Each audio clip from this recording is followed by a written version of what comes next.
All right. Well, good afternoon, everyone, and welcome. My name is Regina Geisner. I'm a co-founder and vice president of Collaborative WIM Alliance.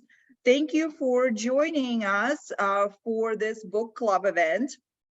So for those of you who's visiting us for the first time, welcome. For those who've been here before, very exciting that you keep coming back. Today we will be featuring Alexi Pappas, an Olympian, a writer and an actress, a producer, with her book Bravey. But before we go into discussing the book with Alexi, a few housekeeping items first.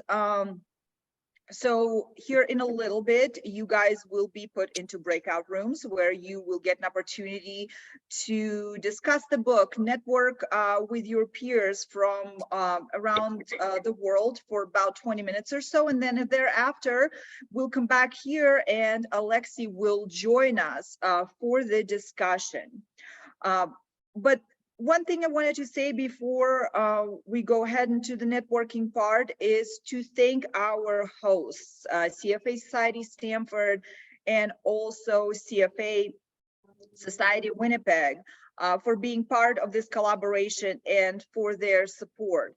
So wanted to introduce you to Donna with CFA Society Stamford and let her say a few words here on behalf of our hosts. Donna, thank you so much for joining us. Thank you, Regina. I'm Donna Matheson, and I'm the programming co-chair for CFA Society Stamford. We really appreciate the opportunity to co-host today's event with CFA Society Winnipeg. And thank you to the team at Collaborative WIM for all their work in making this happen. I'd also like to thank Meg Kelleher, who's our executive director in Stamford, for all of her hard work, not only for this event, but for all of our events. Bravey is a thought-provoking and inspiring book, and I'm really looking forward to hearing Alexi's presentation this afternoon. Now let me turn it back to Regina.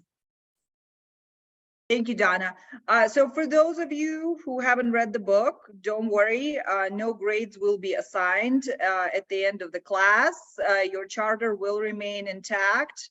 So, and we will not report you to the CFAI for not reading the book. So, but you should be sprinting like an Olympian after this to the store to get the book and read it.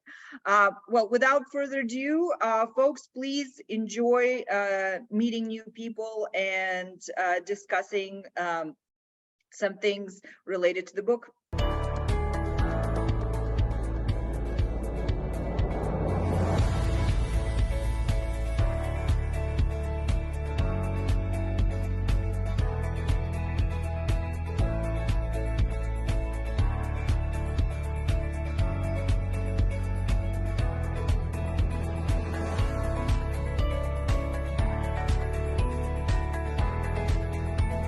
Like folks are coming back. Welcome back, everyone.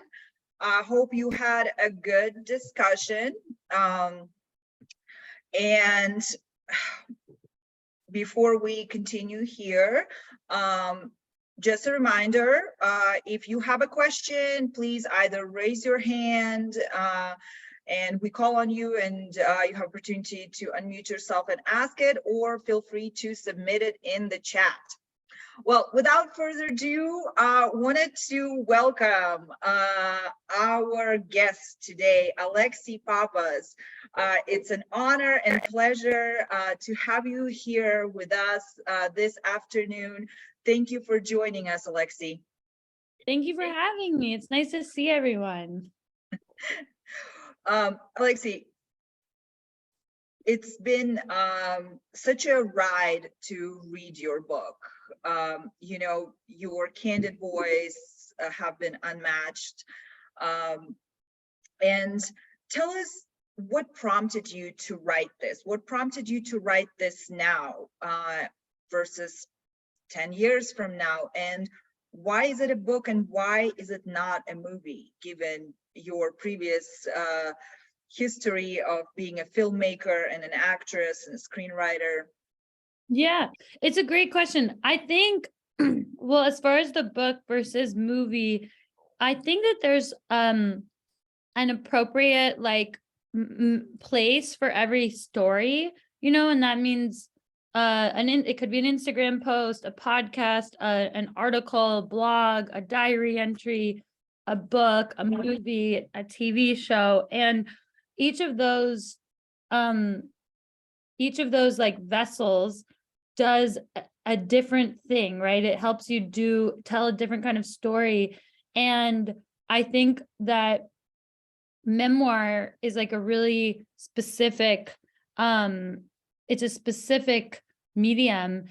And it felt like the best way to kind of reflect on an experience in a way that movies can't. Because I think movies, you can only cover so much time, and really it's not as direct from like the mind to the hand to the paper. It's more like a translation showing someone what it's just different. And this just felt like a book. But as far as why and when, I mean, I was in full transparency approached about writing a book before I went to the Olympics, and it wasn't something that I thought I would do, but I'm really glad I did it when I did, because what memoirs end up being are kind of like they bookmark like a chunk of your life. And the truth is that if I wrote Bravey today, it would actually be like a completely different book. Like a lot of the things, some of those things have remained, but a lot of my life has progressed and like new challenges have come about.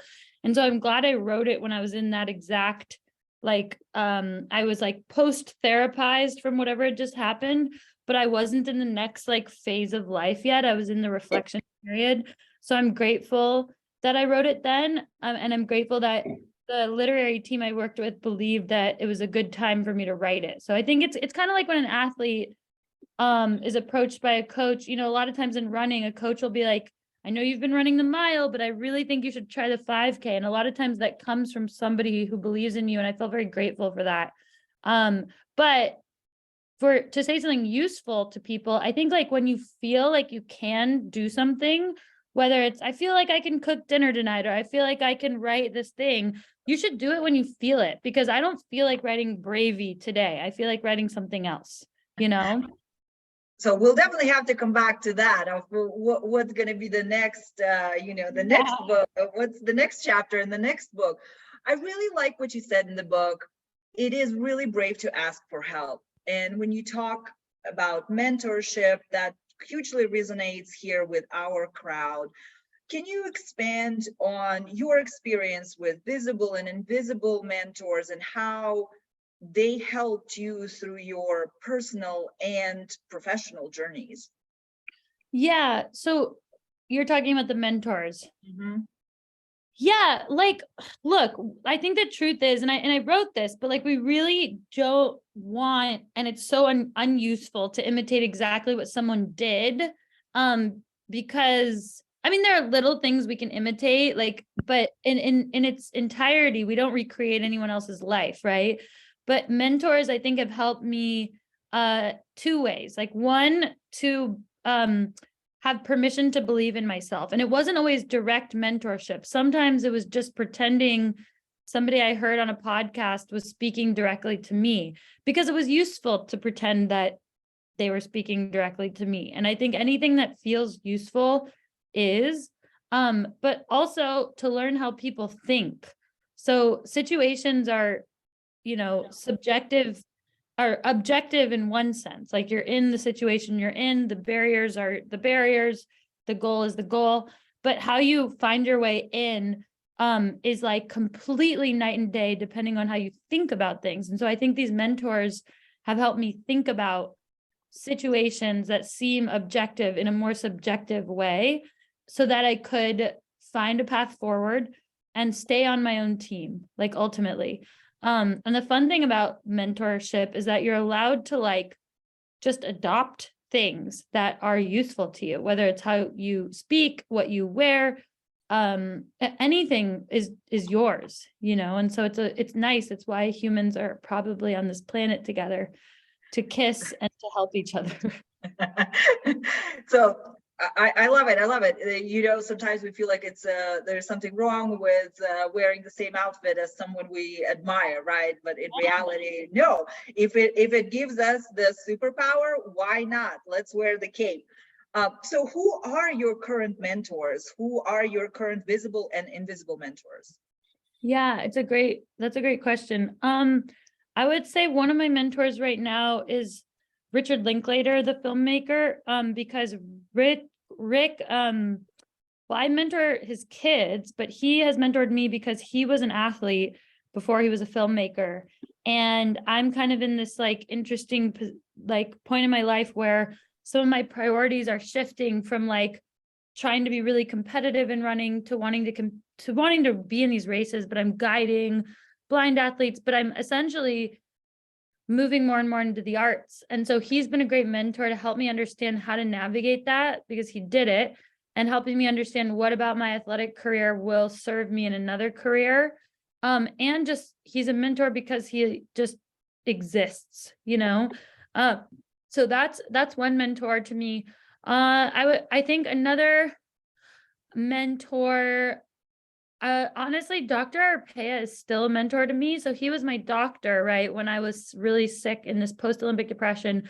And he's in Oregon, so he's not my doctor anymore. I have another therapist, but he's still a mentor. And now we have these phone calls, which are really fun, where he still guides me, but it's more like a mentorship than a doctor-patient relationship.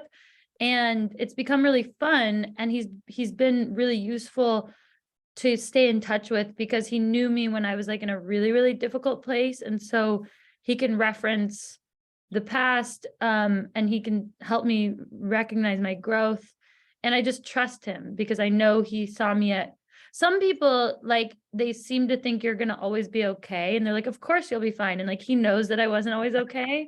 So I think he's a useful mentor to me because I know he's seen me in like a really weak place. Oh, that's wonderful. So you talk a lot about sort of this, you know, superhero toolkit, right, throughout your book. And one of the things you talk about when you talk about befriending pain, whether it's, you know, mental pain or physical pain while you were in your training cycles, is visualization, right? You visualized different parts of the race courses. So talk about that and how that tool helped you, and you know, how have you used it to improve on you know, your training or any of the projects that might have been scary while you worked on them? Yeah, well, there's a lot of conflict and challenge that we won't know, right? But there's some stuff that we can anticipate, whether it's like a day that we have coming up or a big peak, you know, whatever that is, a project, a presentation, a race, a whatever. And I think visualizing yourself, you know, doing the task or doing something that you know will be hard makes it so that your brain has already, I mean, it's kind of like a little trick, right? Because you watch yourself do something that you haven't yet physically done. But if you've done it mentally, that's like half or more of the battle. So, I mean, I think visualizing is really fun. Visualizing is kind of like daydreaming, right? It's kind of the same thing. It's just visualizing implies that there's something maybe that you are afraid you won't manifest that you want to, whether, you know, to overcome something or to accomplish something. And so it's just another preparation tool. And it's like, it's not more important than like getting a good night's sleep, having done the work, eating a good meal. It's as important, but it's a thing that you could choose to do or not do. And I don't know why people wouldn't do it. There's timing to it though, right? Like you don't want to visualize the moment before the race because it's exhausting to visualize because you're going through a challenge basically mentally. So I think when you're visualizing, picking a time like a day or two before you might be going through the thing, you know, giving yourself some space and understanding it's actually like adrenally fatiguing to imagine challenge as it is to go through it. But it just, you know, it's imagination. So, and if you try it and it's not useful, then it's not useful. But I think having seen yourself go through something is always a good teammate to going through it. I 100% agree. Just again, seeing yourself in that cape, crossing that finish line sometimes gives you that little extra boost. So obviously our group is full of females here, right? And we females tend to be all recovering perfectionists by trade.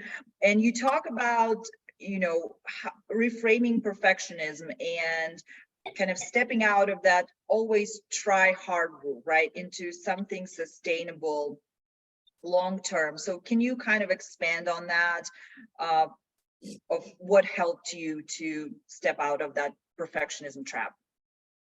Yeah, well, I think, and this is something I'm publishing like a young readers Bravey this summer, fall, and something that I learned since writing the book you read was kind of how to look at enjoying the journey, because it was like, I remember people like enjoy the journey, and I was like, cool, like, no, like, I was just like, I don't get it, like, I don't get it, I just want the result, you know what I mean?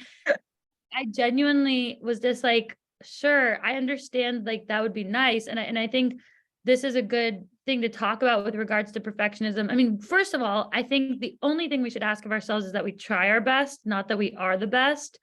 And that trying your best does look different day to day, right? Like if you wake up sick, trying your best will look different than when you're not sick. It's just true, right? So that's the first thing. But in terms of like how to enjoy the journey, I thought of this this really fun thing that helped me, because perfectionism kind of assumes it basically is squeezing really tight on the result, right? Because to perfect is, it's an evaluation of the end, right? I think. Right? Yeah.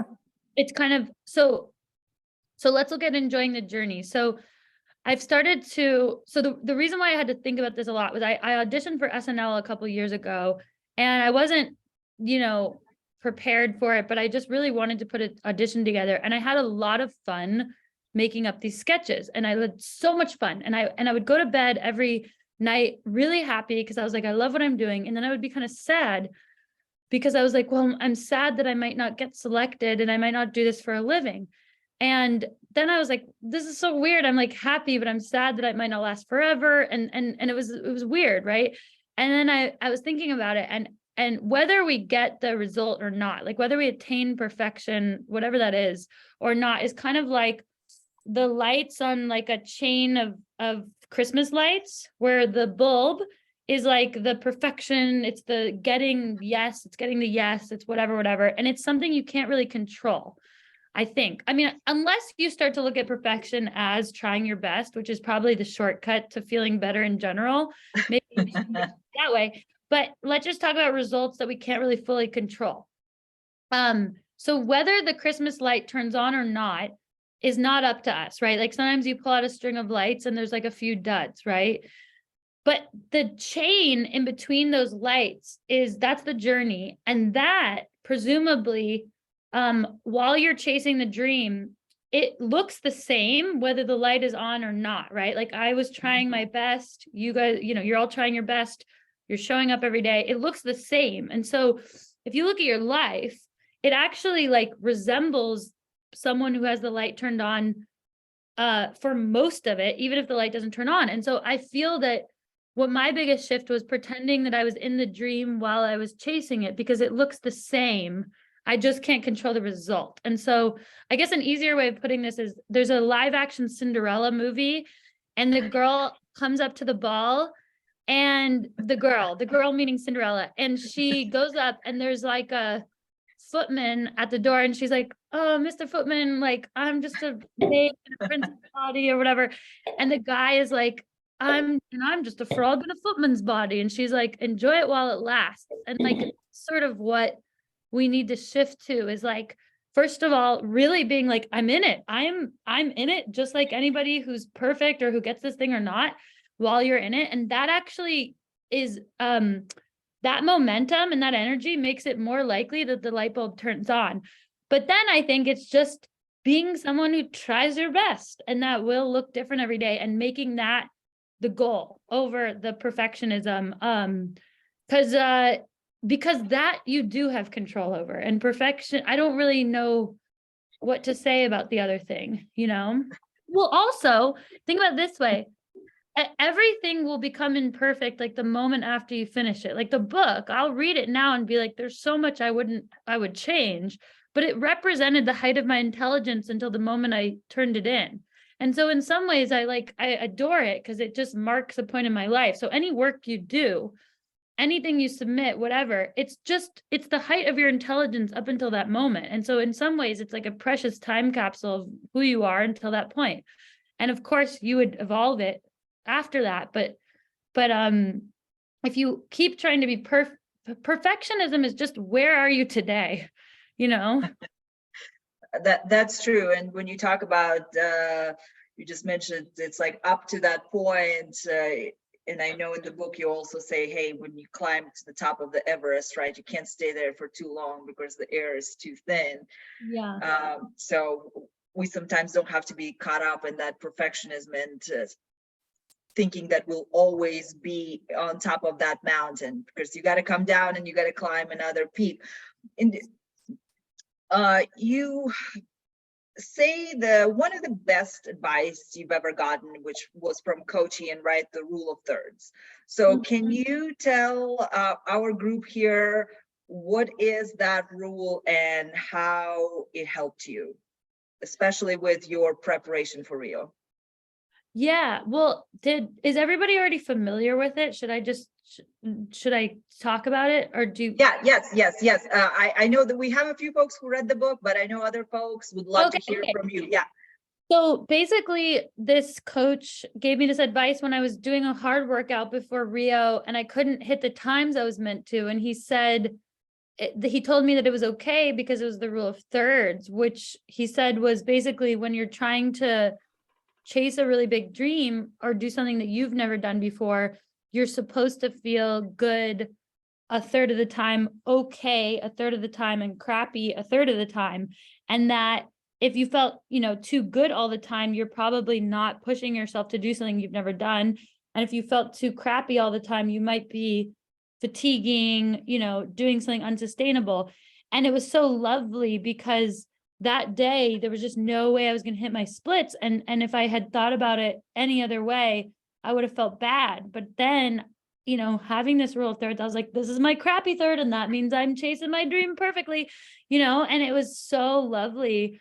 And I think about that all the time, with everything. And it can expand, beyond just a workout. It happens in a race. It happens in other elements of my life. It happens over the course of a year. And it's helpful because it allows you to stay on your own team. And it is true. Like athletes, anyone who just wants to feel really, really great all the time, is fine. It's just, you will not do something you've never done before that way, in the same way that you might if you're willing to embrace crappy thirds for the sake of evolution and improvement. So it makes it more fun, Yeah, so imagine that's just the bad part of that Cinderella movie, okay? That 1/3. I love it. One other thing that I think is really resonating here with folks is your concept of willpower budgeting. Tell us more about it. How are you using it? Because I feel like it's this one of those tools in your superhero toolkit that you were able to share with the world. Yeah. So, I mean, essentially we have the finite reservoir. We have different reservoirs, right? Like we have sleep that, you have slept, you have not slept, whatever. You have food, like athletes have glycogen, there's hydration, there's all these measurements of capacities, right? And willpower is our ability to basically deal with hard stuff and make decisions. And the best way to put it is the feeling that you have at the end of a really long day, how difficult it is to not different people have different vices, but like it's difficult to exercise sometimes at the end of the day. It's difficult to say no to fast food. It's difficult to do tasks. It's difficult to have patience in an argument. Like the feeling, when you wake up, you normally feel more able to take on those things.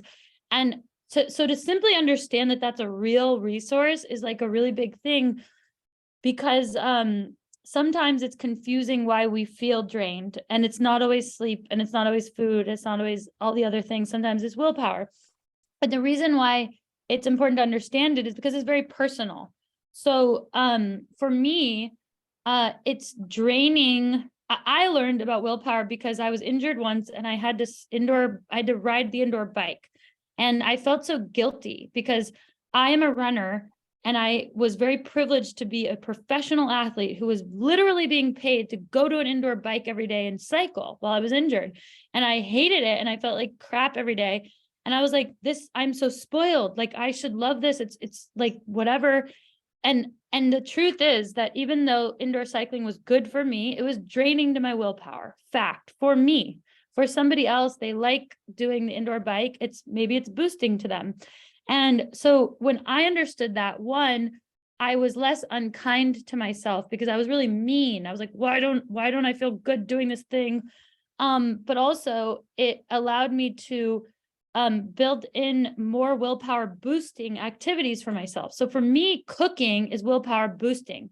For my best friend, it drains her. And just starting to understand that it's very personal will allow us to preserve that like resource that we need. And we can even pad it, like create an abundance of willpower for ourselves if we can one, avoid willpower depleting things, but two, make decisions the night before a big day.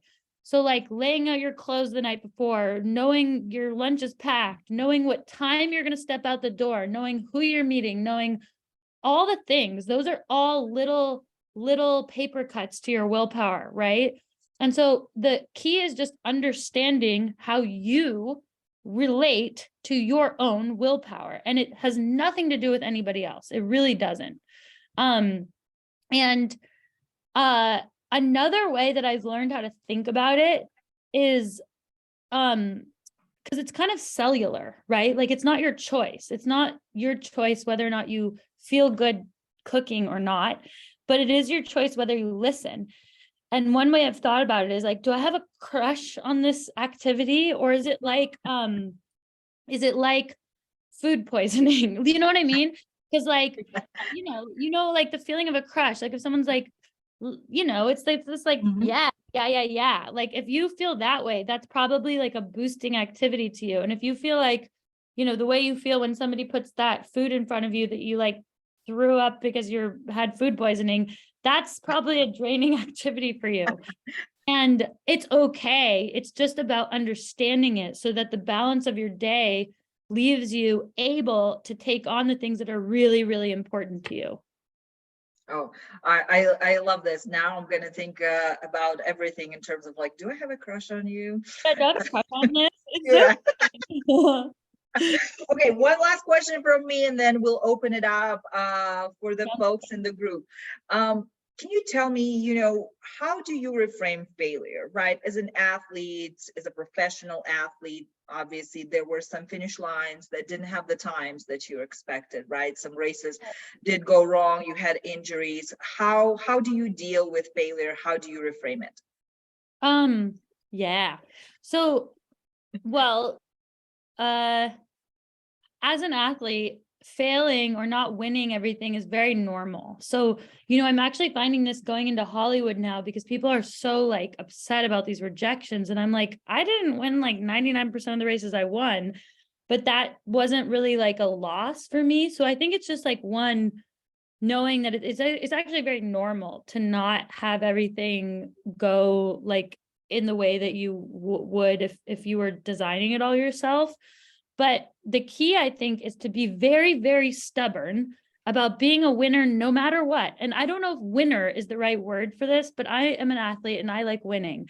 And so I think the key is like when something does not go your way, crafting a narrative or being so stubborn that you know why it didn't go your way. So let's say you don't get something. I don't know what it is, if it's a job, an opportunity, whatever it is, you don't get it, okay?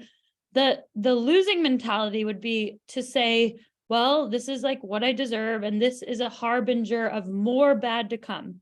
But a winning mindset would be like, I am going to figure out why I didn't get that thing, and to look for opportunities to rewrite that narrative later. So like, what opportunity are you going to chase now so that later you say, well, that's why I didn't get that, because I really was meant to get this. And so a lot of this is just like being so stubborn in your own court that you believe that you are a winner and that you're deserving, and reframing things in that way. And I also think that if there's like a lesson to be learned, there are no like, I mean, I usually say there's no fuck ups in life, but like there's no mess ups in life unless you know you need to make a change and you don't make it. So like if you learn something, if something happens and you need to shift, that's normal. It's when you don't shift that you are making a mistake. Does that make sense? Yeah, absolutely. So I think it's just like being a little jockey about it and being like, I'll figure this out. Like and feeling deserving of the winning narrative. It just might take a second to get there. It might take a year to figure out why you lost or why you had that failure, So yeah, and I know we're opening it up to the questions now, but I'm really open to talking about pretty much anything. I feel like I'm at this point, I'm in the world in many ways, and I'm here to talk about whatever y'all want to talk about. I see we have Ernie with a raised hand. Ernie, go ahead. Thanks, Regina. Hey, Alexi. My name is Ernie. I'm down in Florida. Wait, how do I see Ernie? Oh, I see you. Okay. See. Hi, Ernie. Hi. Hey, I'm down in Florida. Where are you in Florida? I'm in the Tampa Bay area. All right. I when I saw this was coming up, I got your book. I read it. I couldn't put it down. In our business, in the financial industry, we read so much for our jobs. Mhm. It had been a long time since I read anything that was other than a investment report or company report, earnings report. And I must say, I really, really enjoyed it. I enjoyed your honesty. It made me think. I've often thought from time to time, I know that your kids one day, when they're old enough to read that book, will really enjoy it. And it made me think of how I'm so glad you did it in the time you did it, because I'm older than you are, and I could go back and write down some of the things in my life, but with time, it smooths out the edges, and you lose some of the great insights that you put down in that book. So my hat's off to you in what you've accomplished. I also watched your movie Tracktown and thought it was very cool. My one reaction when I watched Tracktown was, I know it wasn't supposed to be autobiographical, but Plum was so tentative, and the voice in your book was such the opposite of that I was a little surprised there. But I wanted to ask you, and again, thank you for sharing your time with us. I wanted to ask you, the grit that you had overcoming some of the things you had growing up.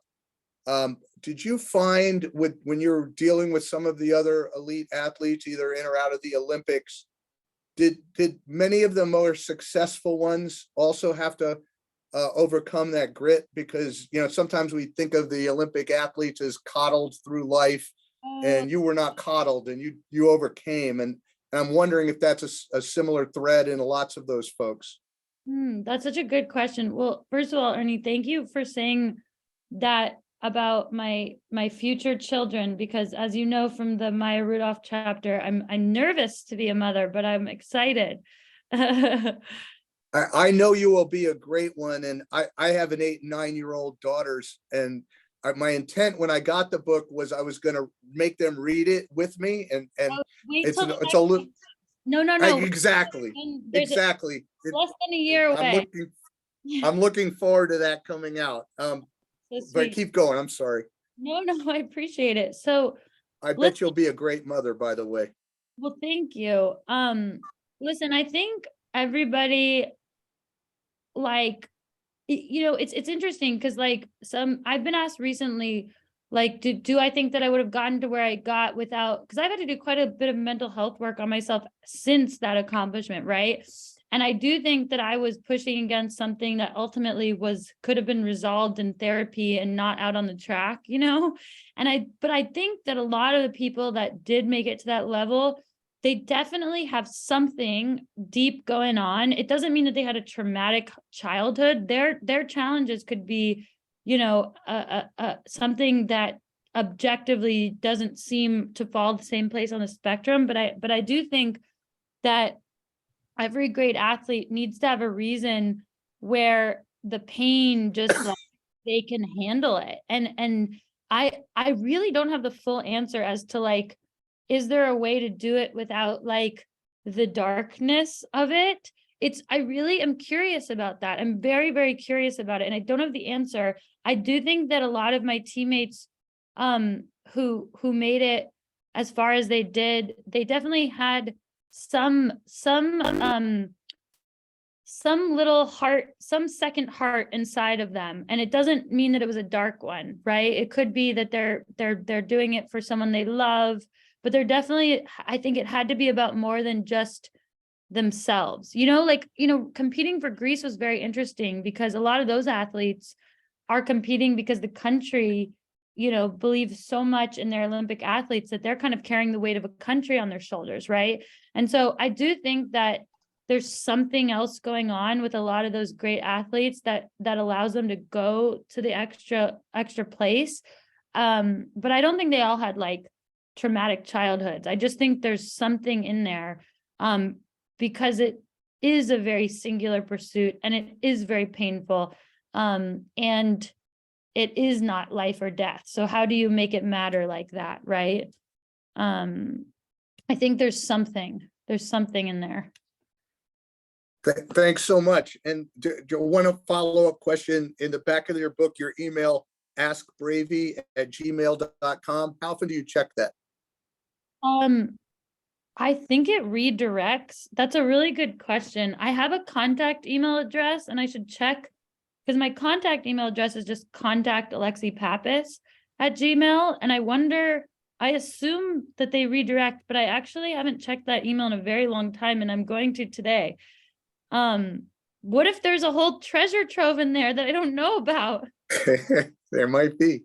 I know. Oh my God. Thank you for reminding me. Well, thanks so much for your answer. All right, folks, do we have any other questions from the group? So Alexi, you just mentioned that you're working on something else. Tell us about that. What's next? What's really next? Next book, next movie? Yeah. Well, I see that Sarah asked a question. Oh, yeah, we got Sarah here. Well, I just want to say I'm a fellow Dartmouth alum, and we are all super proud of you. Thank you so much, Sarah. Well, and there's another Sarah that asked a question in the chat. Do you want to ask your question out loud, Sarah, or do you want me to read it?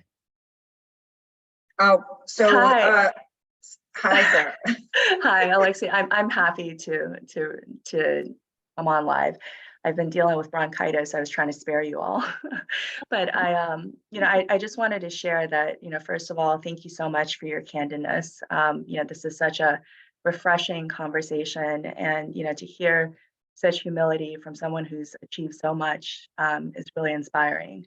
For me personally, early in my career, I was told by a mentor that to achieve success in any arena, but, specifically finance for us, that mental fortitude is as important as aptitude, if not more so.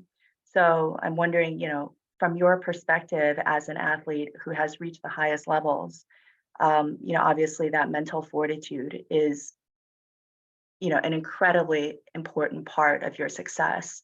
So any advice or, suggestions or guidance that you found helpful that you would like to share with our group, we would very much appreciate. Just ideas of how we can continue to develop and expand our fortitude. Yeah. Well, I like the word fortitude, first of all. I haven't thought about it in a while, ever since I feel like the only place I see the word fortitude is like on the milk carton where they're like fortify, and it's a nice word. It's a nice word that should be used elsewhere, I like words very much.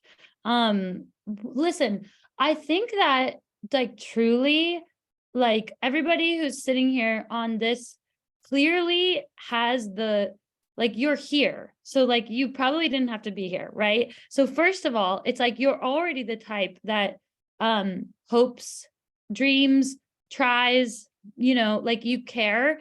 And so I think the question of that and like sleeping at night knowing you have that is like it's really it's the best way to go to bed, is to know that you've tried your best. And I think there's two things I have to say.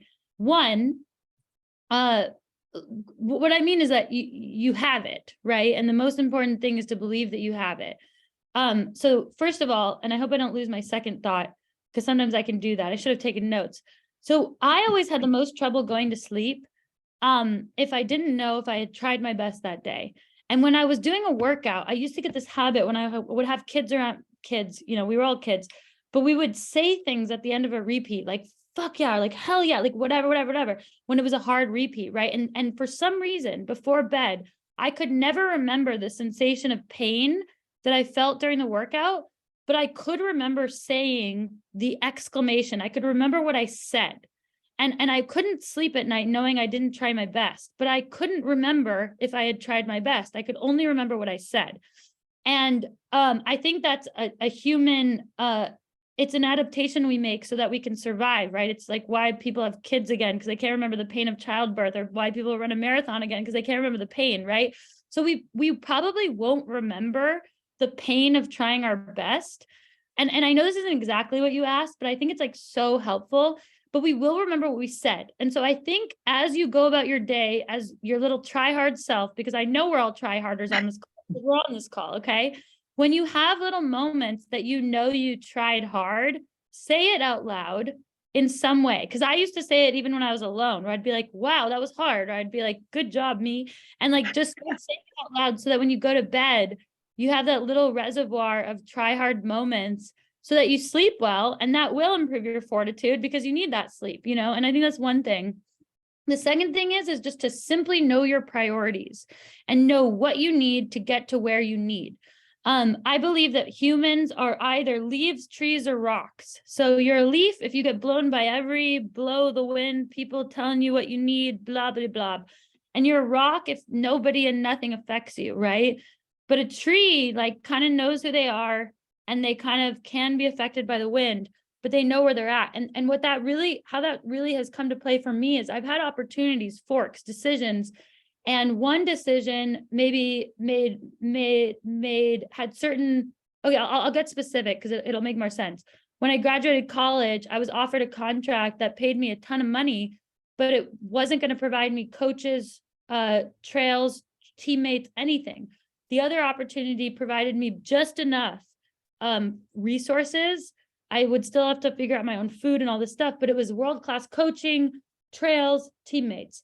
Now, if I didn't know my goal, I might have chosen the financial path at that time. Now, I was 21 years old. I didn't really need the money like that. I really wanted to go to the Olympics. And so when there's decisions to be made, whether it's what am I doing with my day, know what your North Star is and know what you actually need to get to your North Star. And the fortitude is really just making decisions towards your own goals, right? Like you don't really need to like grow muscle, like you can do it, right? But it's just about making decision after decision towards your North Star, right? And then the last thing I'll say, because this is a very specific thing that I wish I knew a lot sooner, but depression is a disease of depletion. And it starts out as a nervous system overload. And you have the most nerves in your face, your stomach, and your hands. And what I was taught was to start to notice little changes in my face, my hands, and my stomach. For me, it was most often in my face. And when I got overloaded, because I assume we're all tryharders, I would have some shift in my face. Like I would get a cold sore, or I would get a weird red splotch on my face, or an eye twitch. Some people get other little things. I was actually told to take a day off of running. A pimple for me, a Greek girl, that's rare, okay? So whatever for you is a shift in your face, stomach, or hands might mean you need to pause for a second, and that will improve your fortitude, because sometimes slowing down will allow you to super compensate and perform better the next day. So I think that little nervous system trick has really helped me, even though it's weird to like take a pimple super seriously. I love that. You need to teach me your skincare routine if a pimple is that dire of a situation. You know what? It's all genetic. Okay. I get it. But I thank my father. I feel like for one more, and there's a hand up. Hi, is that me? Can you pronounce your name for me? Yes, it's Ceylan. Oh, that's a beautiful name. Thank you. It's from Turkey. I'm Turkish, so that's why that C is pronounced as a J. Oh Well, my very nice to meet you, Alexi. I've been a big fan since I read the book, and honestly, this has been the first book that I ordered after actually finishing the book. So I saw the announcement on Collaborative CWIM page, and I looked at my library app to see if it was available. So I started reading it on my library app, and honestly, like, this was my best friend when I was doing the elliptical workouts at my gym, because it was a willpower draining activity for me to exercise. I've always hated it, but after I started to read the book while exercising, and at the same time crying while exercising and reading the book, it changed. It literally changed my experience. And I started to look forward to my exercise and reading your experience, your life. Thank you so much for being vulnerable and sharing your experiences with us. My question is about mentoring others, because you talk about how you benefited from your mentors throughout the book. And you just mentioned that you were mentoring somebody's kids. So I'm wondering where you put that mentoring for others in your life. How do you see that? What is the purpose? Do you have goals related to mentoring others and like giving advice to maybe us? Because I personally benefited a lot from my mentors too, and I'm looking forward to mentoring others. So I would really love to hear your experiences and thoughts. Thank you. This is specifically like you as a mentor to somebody else, right? Exactly. Yes. Well, I think that mostly, I think people who want to be, when it's like a child or a teenager, it's so important to guide them on how to see a situation, but not prevent them from making mistakes. So like the teenagers that I mentor, I'm like, you can't handhold them so much that they don't learn themselves, but you can make sure they're not hurting themselves and make sure that they see how to see a situation through like a side door or a back door, and to allow them to feel their feelings. I think that's like one of the biggest things is like, even if they don't want to feel that way forever, how we feel in a moment is very real. And then I think it's just like, if like professional mentoring is something that like I wish I had more of. And I think for all of you, it sounds like you're in positions where you could be mentoring younger people. And I think if you feel inclined to, that's just such a wonderful gift to give people. Because for most people, I don't know, I don't think it's common for you to just like follow in your parents' footsteps and path. And it's like, how do you find people, So I don't know. I think it's just helping reflect on someone, what you hear them saying and guiding them, but not telling them what to do, more telling them how you might see it. Right. But yeah, I try not to like overstep, because these kids have to have heartbreak and all the things as well. Right. Yeah. And then we can never outgrow mentorship ourselves. So I continue to seek it out. Thank you. Yes. So I Yeah. think we have one more and we'll wrap up after that. So Cynthia, any tips for giving yourself permission to relax and just enjoy something? That's when you try to find probably the edge of Netflix, I'm assuming the question is. Yeah, well, I think for Cynthia, I mean, look, if it's a willpower boosting activity, then it is by nature good for you.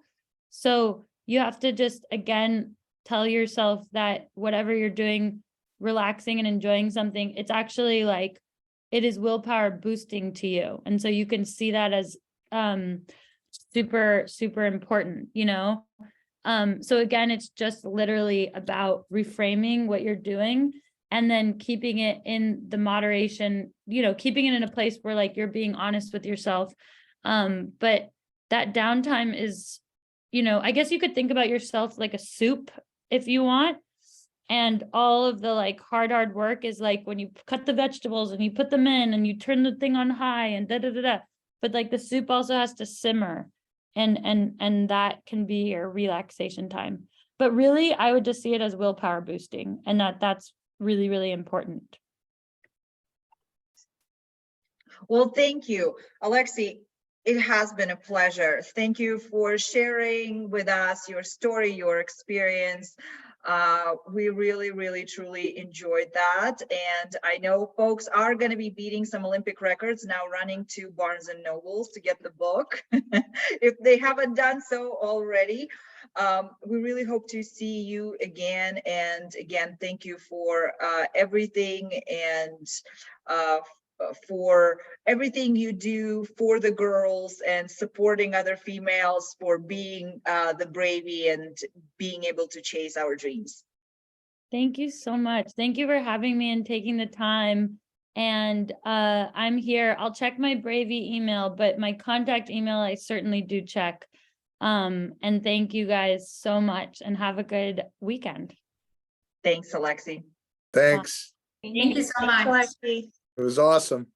Thanks, folks, and hopefully we'll see you again at future CWIM events. Feel free to follow us on LinkedIn, check out our website, feel free to stalk any of the co-founders online. We would be happy to connect. If you're interested in joining or participating, let us know. There's always room to volunteer. And again, thanks for joining us this afternoon, and we'll see you at the next event.